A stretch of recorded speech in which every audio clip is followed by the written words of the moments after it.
Hey folks, and welcome to the Grad School Sucks podcast, the show for academics and PhDs who want to leave academia and get a job in the private sector.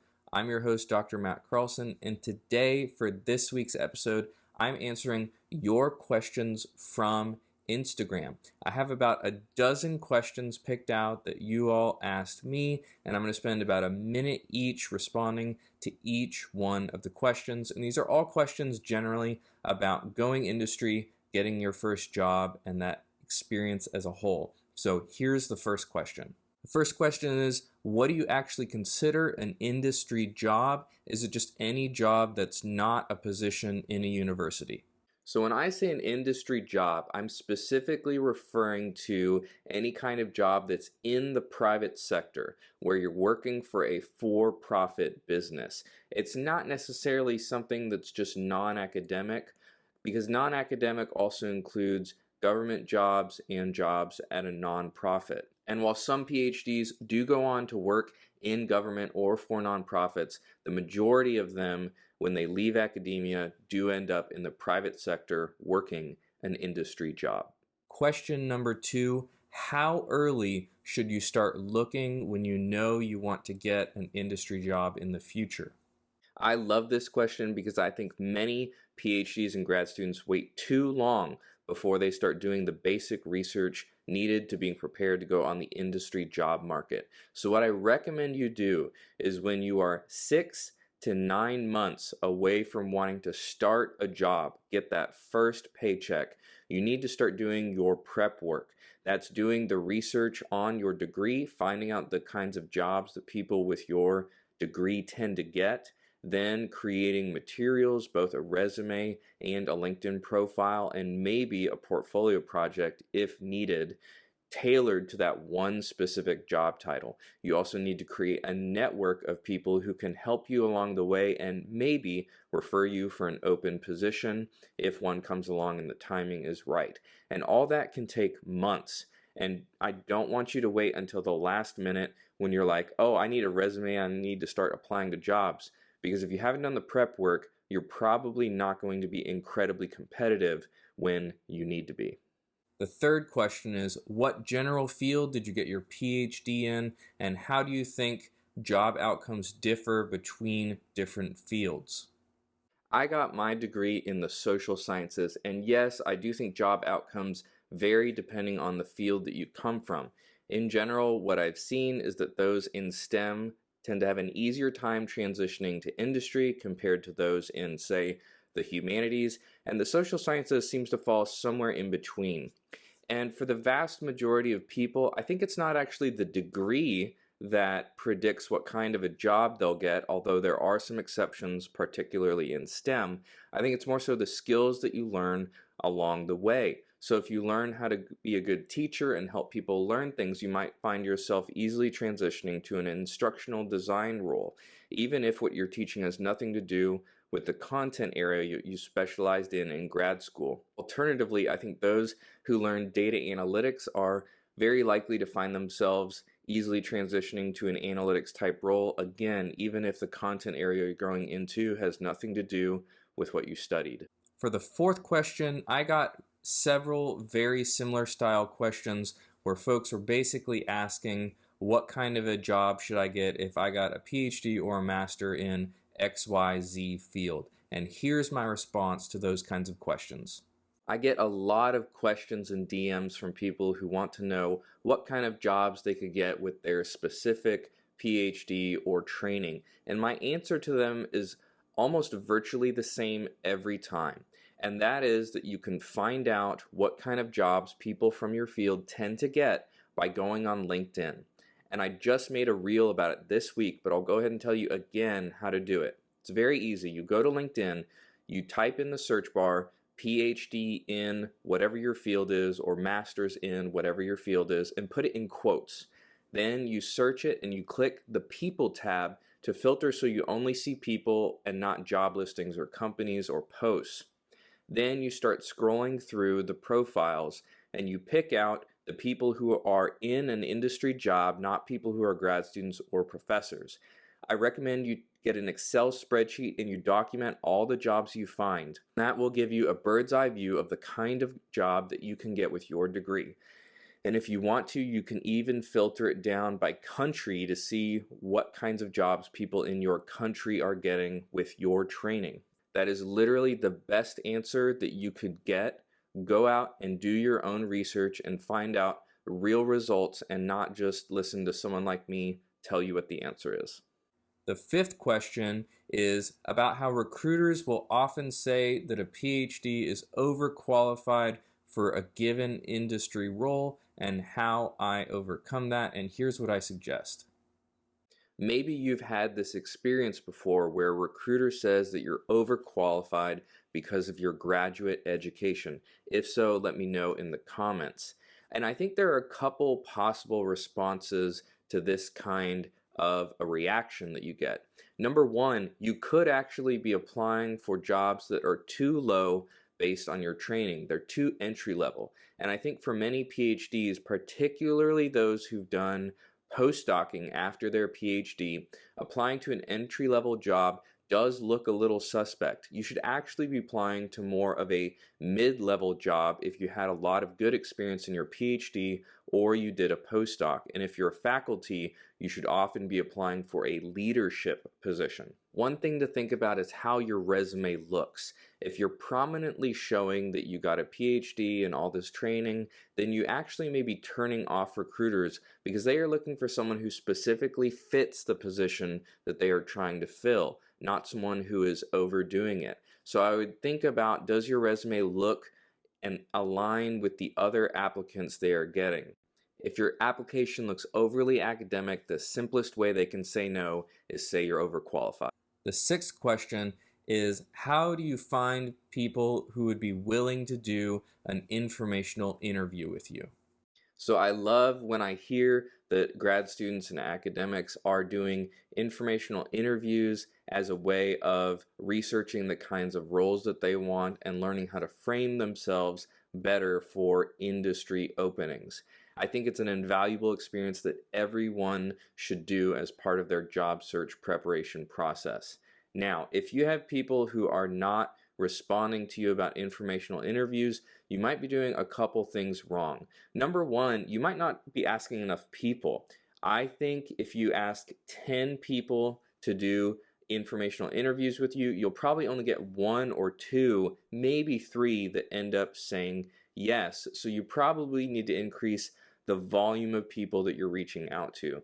Next, I think an important thing to do is to reach out to people who have training and got a graduate degree like yours. There's kind of a camaraderie of PhDs in industry because we all know the experience of trying to go from academia to industry and how stressful that can be. The last thing I would recommend is to ask people to just meet with you briefly. There's no reason that an informational interview needs to last an hour. You can often get the amount of information that you need in just 15 to 20 minutes. The seventh question is, does it actually matter how many papers or publications you have when you decide you want to switch to industry instead of academia? This question can be a little divisive because some people have had great experiences getting job connections due to the publications they have, even connections in industry. But I think for the vast majority of PhDs, your publications will actually not impact your transition to industry or your career in industry that much. The exceptions that exist are often in the STEM field when you're going to be working on, say, a specific cell culture that you had studied as a grad student or a postdoc.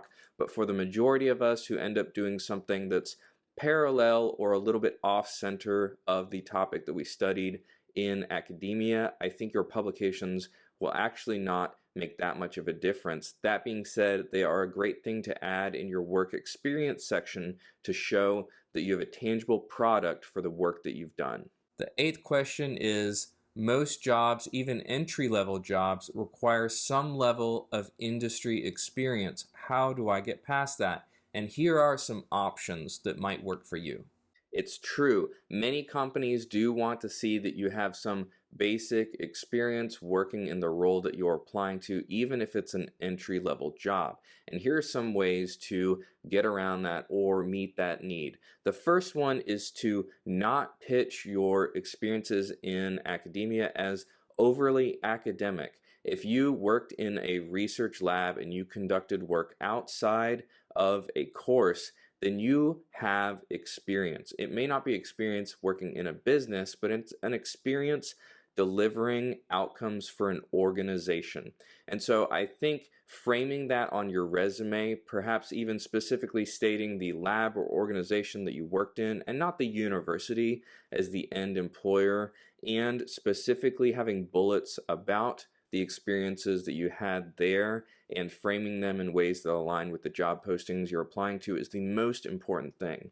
The second way is that you can have a portfolio of work where you show projects that align with the job that you're trying to get. That is something that I did and I found helpful. And the last way is, if you are still a grad student, is to get an internship with a company. And this is something that's becoming more and more common, particularly for data and research oriented positions and companies who need those kinds of positions. So think about an internship if you're still in grad school. The ninth question is, how much money would you expect to make when you get your first industry job after your PhD? And here are my thoughts on that. Obviously, the salaries that a PhD will make after they leave academia and go to industry are going to vary by the kind of job they get, the country that they get that job in, and even the city that they get that job in. But in general, with the PhDs who I've networked with, a starting salary of around $65,000 to $85,000 here in the US is pretty common for an entry to mid-level position. And if you're entering with a bit more experience and you're going for, say, a senior level position, you can often expect around $100,000 a year, if not a little bit above that. The 10th question is, I'll be 34 after finishing my PhD. Do you think it's too late to go industry, and should I stick with academia? So I'm actually 34 right now at the time of me recording this, and I only got serious about my desire to go industry 2 years ago. So no, I don't think it's too late for you to go industry, even if you're in your mid-30s, or even after that. One of my clients in the group coaching program that I had in the fall was actually a tenured professor when he decided that he was done with university life and wanted to leave academia. So no, I don't think it's too late. Even if you're later in your career than your 30s, I don't think it's too late. You may face unique hurdles if you are later on in your career in academia, or you have a more senior position like a tenured professor. You may need to get a lot more nuanced and specific about the kinds of jobs that you're trying to get in industry, but it can still be done. The 11th question was, do you think part of your successful transition to industry was being a white male? And here are my thoughts on that. Certainly, I think discrimination exists in the hiring process for many countries, including the US, and I think it was slanted in my favor for the majority of the applications that I submitted. That being said, I think there are many companies that are looking for diverse candidates, and I think the best way to find out what those companies are not that they say they're looking for diverse candidates necessarily in the application, but in addition to that, looking at their leadership team. There's nothing more hypocritical than seeing a job posting that says we want diverse candidates, and when you pull up their CEO, CFO, and COO, you see that they are all white men. But I think the part of my identity that actually most impacted my successful transition to industry is that I'm a US citizen, and US citizens or permanent residents who do not require visa sponsorship just tend to get more and more callbacks for jobs. And I'm going to be talking about that in a different video in response to questions about that. The 12th question was, is it harder for international people to get interviews in the US, and how can I counteract that? And here are some things to think about. Yes, it is harder for international folks to get callbacks in the US, particularly if they are not residents, permanent residents, and they are looking for a company to sponsor their visa application. Companies are hesitant to sponsor visa applications primarily because it is expensive. It can cost thousands of dollars in legal fees, if not more. And many employees only end up staying 6 to 12 months, so they may not see it as an investment that they want to make. This is not a topic that I can personally speak to, and I am not an expert in immigration law, so I look forward to having more people on the podcast this year who can specifically share their experiences of getting a job in the U.S. as an international student, as well as people who can speak to more of the legalities behind everything. And I want to give you a little prequel to one of the interviews that will be coming up, and that's with Lindsay. She got a specific visa when she gained employment after graduate training. That was the EB-1A green card. This is a green card that can be both sponsored by a company or organization as well as self-sponsored. And if you want to check out more about this option and submit an application to get a free legal consultation, go to permanentresident.us for all of that. The final question, the 13th question, is how do you actually do this whole thing of transitioning from academia to industry with all the experience that you got in doing teaching and research? How do you jump to something new like that? And here is my overarching thought on how to do that. So if you are getting or have a PhD and you want to get a non-academic job, here is the full list of things that I think you should do in order to get that job. Number one, you should start by gathering some research, and you're going to do that by doing informational interviews with PhDs. You're going to jump on LinkedIn, you're going to search your degree, you're going to find job titles that sound interesting that you see pop up again and again for people who have degrees like yours, and then you're going to reach out to those people, probably a dozen if not more, to try to get them on Zoom to chat with you about that role and what you need to do in order to get that kind of role. Then you're going to create a resume and a LinkedIn profile tailored to that one specific job title, and you're going to start applying to jobs. You're probably going to have to apply to about 100 jobs to get one offer.